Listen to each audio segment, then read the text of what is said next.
Hello and welcome to The PALLATT, the podcast about language learning and teacher training by International House London. My name's Laura, and in this episode I'm chatting to Helen Thomas, a teacher of British Sign Language.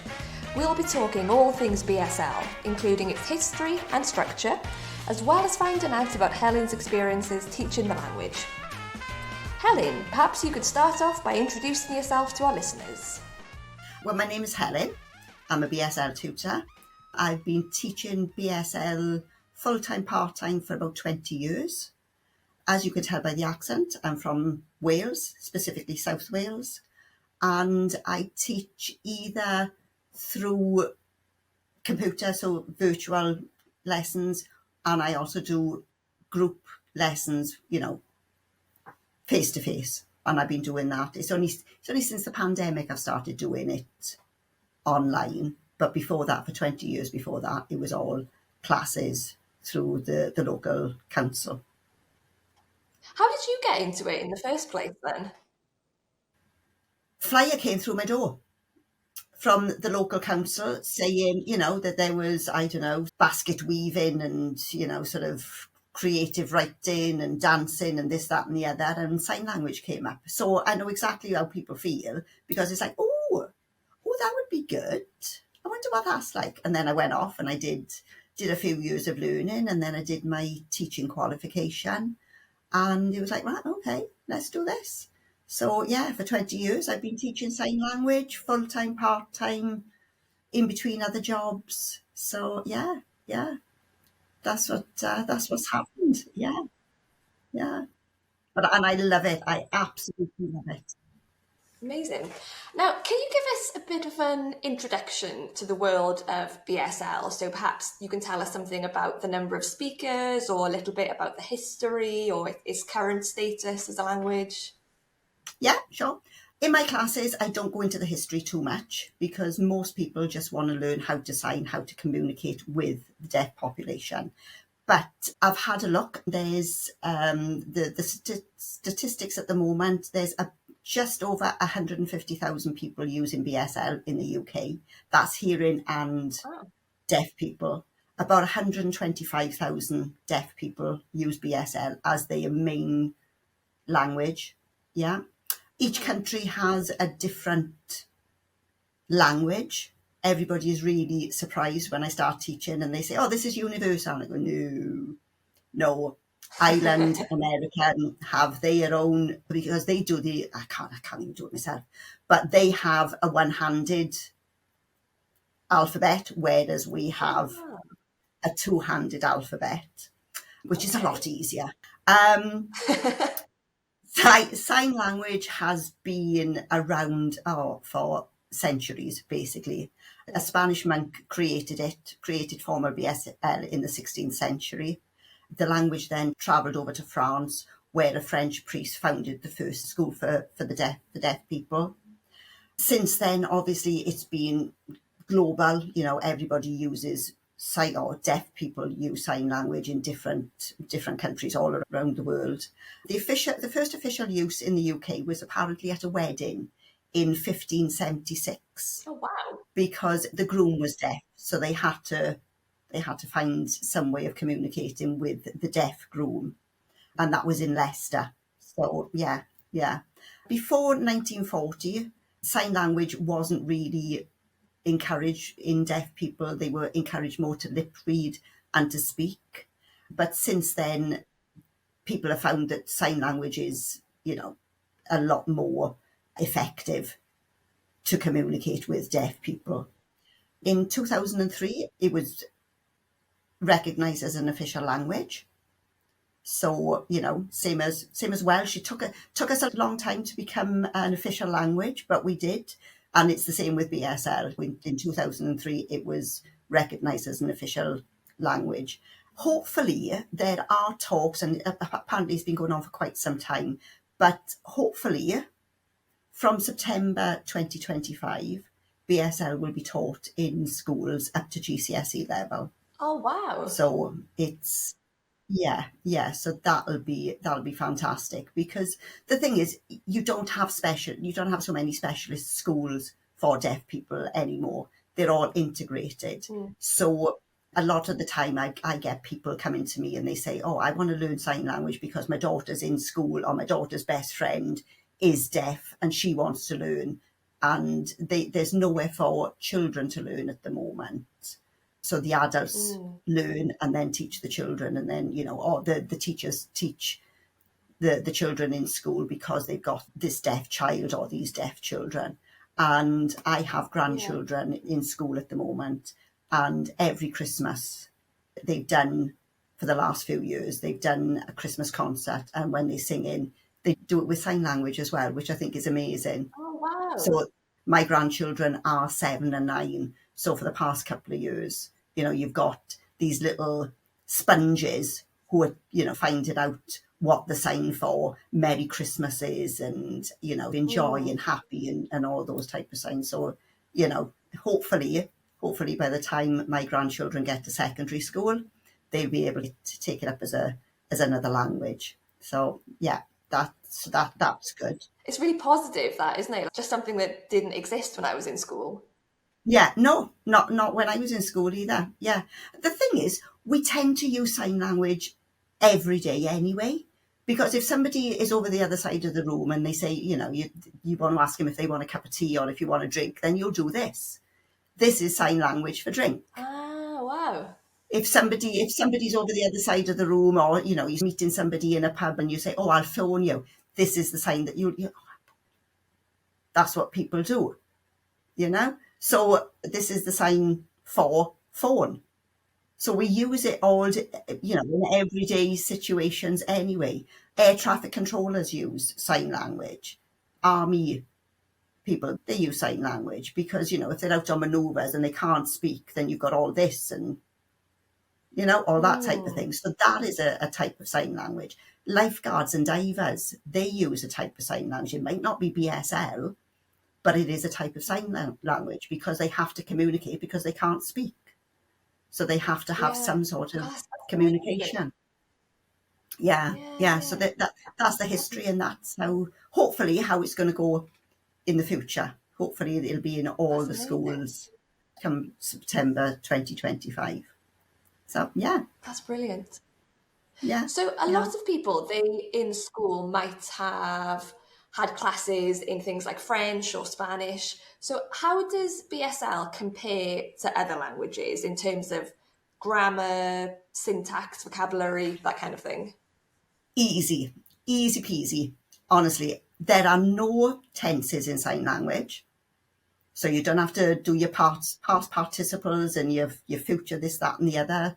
Everything is, you set the times, whether it's in the past or whether it's in the future, and then everything then is signed as the present. So there are no tenses. There are no connected. Verbally, we tend to speak narratively. If you're explaining something to somebody, or what you did on the weekend, or I'm going shopping with my friend and I'm going to buy a pair of trousers, and then we're going to have lunch, and then we're going to go to the cinema and hopefully go for drinks after. And so we use all these little connecting words. Sign language doesn't use connecting words. So you'd have things like going shopping with friend, buy trousers, go for lunch, go to the cinema, have drinks, arrive home at late Saturday evening or whatever it is. Okay. So you just have, it's more, the way I look at it, it's more like bullet points. So you give the information. Yeah. Also, it's changed around as well. Like some languages, they don't, the structure is different because they put the important thing at the beginning. Same with sign language. So if you were talking about shopping or work, you wouldn't say, oh, I'm going to work tomorrow. It would be work me tomorrow. Okay. Because you have to put the important thing, because what you've got to realise is, or what people don't realise is, it's really hard work concentrating on somebody signing, so because you've got to, whereas we can do the washing up or do the ironing or be driving a car or anything else while somebody is talking to us, a deaf person can't do that. They have to look at the person, they have to be face on with the person they sign in with. They have to concentrate on their facial expression, on their body language, so as well as the hand signs. So to be concentrating on somebody exclusively for a long period of time, it's very, very draining. It's the concentration that you have. So the best thing to do for a deaf person is to tell them what you're talking about first off. So if you're talking about work, if you're talking about your family, if you're talking about your holidays, that's the thing that goes first, and then everything else after. So I suppose it's a completely different way of communicating then, really, isn't it? Just a different way of thinking about it. Yeah, yeah, yeah. In the beginning, when I teach level 1, I tend to get people to understand the signs first, and I don't mind about the structure of the sentence. But then we get to a certain point through the course, and then it's like, right, okay, now we need to swap it around. You know what the signs are. Now we need to swap it around. The only thing that I teach from the beginning, in the right structure, the question signs, because where we say, what is your name? Where do you live? It's name you what, live you where. The question always goes at the end of the sentence. Okay. So it's the important thing first, then the question at the end. Oh, so interesting. So it's right what you were saying earlier then about really having to concentrate on the signs. Yeah, yeah. So what are some of the things that you enjoy most about teaching BSL? I think it's because I enjoy meeting all the different people, because like I said, I've been teaching it for 20 years. I can probably count on the fingers of one hand the amount of people that I've not actually gelled with. And at one time I was doing this full time, where I was doing 2-hour classes, morning, afternoon and evening. So it's the people. And my classes, I like them to be fun. I don't like them, right, today, right, we're going to learn all about feelings, right, these are the feelings that we need to do. And I'm not that regimented. It's, we tend to go off on tangents. So Yeah. we have fun in our classes, all the classes that I do. And most people, when they do end of year evaluations and reviews and things, they all say, I've got a lot of patience. It's the only time I've got patience then is in my classes, because I don't have patience anywhere else in my life. Helen is a lovely patient teacher. And it's like, really? Okay. But yeah, I love the people. I love being able to teach people how to communicate with deaf people. And now that they don't have so many deaf schools, the children are integrated into mainstream schools. I think it's important for especially young children to be able to communicate with these people, because deaf people, they're just isolated. They could be isolated, and there's absolutely no need for them to be isolated, because other than they have no hearing, they're exactly the same as everybody else. They can do basically anything that, deaf people can drive, which people find really amazing. It's like, how can they drive? How can they drive? I mean, most people, when they get in the car, they've got the radio, or they got, music channels blaring, so they don't even know what's going on behind them anyway. It's the same sort of thing with a deaf person, They are probably more aware of their surroundings than when I get in the car and it's like, oh, I love this song, and you just turn the radio up and singing along to it. So, yeah. Yeah. So what do you think are some of the benefits of being able to speak BSL? It's another language. So you can say you're bilingual. So that's if you've got French and German and Japanese and whatever, then you've got another language under your belt. It's integrating, it's, sort of allowing these people to be involved in mainstream society. I know deaf people have got their own society and their own community and their own clubs, etc. But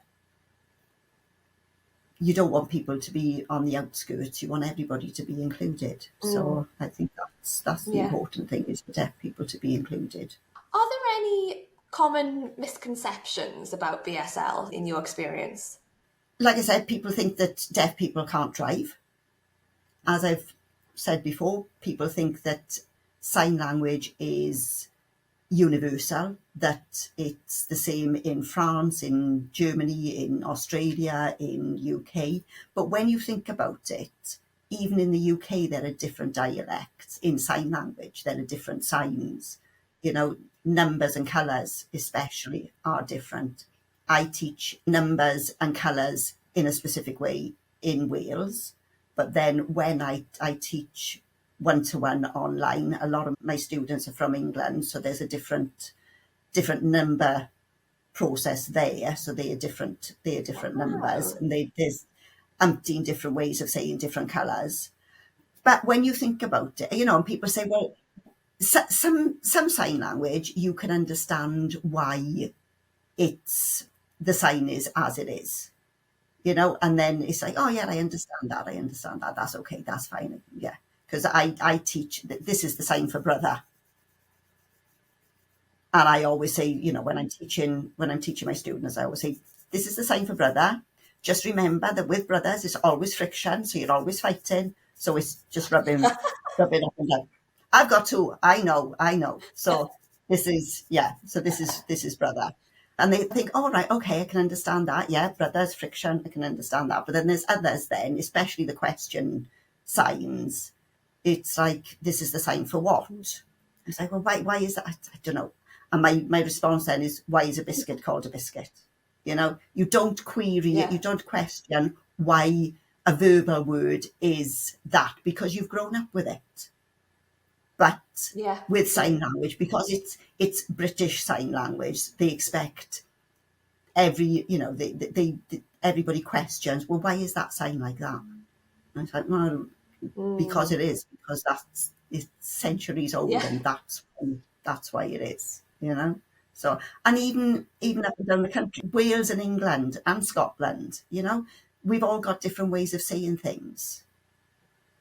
Yeah. So the same word wouldn't travel all the way around the UK, but we understand what, you know, like we would say, like a roll, like a bread roll.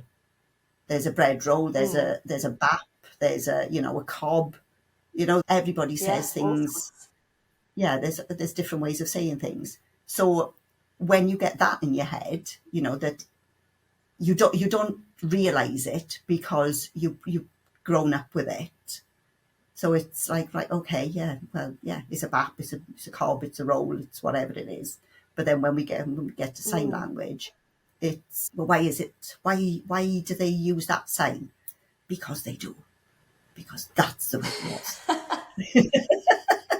Sometimes I can give a reason, sometimes I can't. You know, sometimes I can give a connection, like brother, you know, but then there's other, it's like, I don't know, it's because, why is a biscuit called a biscuit? Because it is, yeah. It's like in any language, often the answer is because it is. That's the way it is. Yeah. So what would you say to someone who is considering maybe studying BSL? Come along and have a laugh with us, and at the end of it, you will be able to converse with a deaf person. You know, at the end of, with the courses I do, it's 30 weeks, and people say, oh, I'll never be able to have a conversation at the end of 30 weeks. But at the end of 30 weeks, they'll be able to talk about themselves, they'll be able to talk about their hobbies, they'll be able to talk about their work, their family, you know. And with the signature qualification, at the end of 10 weeks, there is an exam. And even at the end of 10 weeks, you'll be able to tell me tell me your name, where you live. You'll be able to talk about numbers, dates, time. So, and if it's something that you think, oh, that would be interesting, yes, it's interesting, but it's always, I try to have a laugh with people. I try to get people involved and engaged and be able to enjoy what they're learning. Because if you don't enjoy what you're learning, then you'll just drop out, So irrespective of what you want, whether you want to learn it or not, whether you have to learn it, because I've had people come to me from companies and say, oh, I've got to do this because of my job. If you're not going to enjoy it, then you're not going to be able to pick it up and think, all right, yeah, I'll be able to do this. But yeah, it's good to involve people and be able to involve the deaf community and be able to communicate with these people. Oh, brilliant. That was so interesting. Thank you so much for chatting to us about the world of BSL and your teaching experiences. It's honestly fascinating. So interesting. Thank you.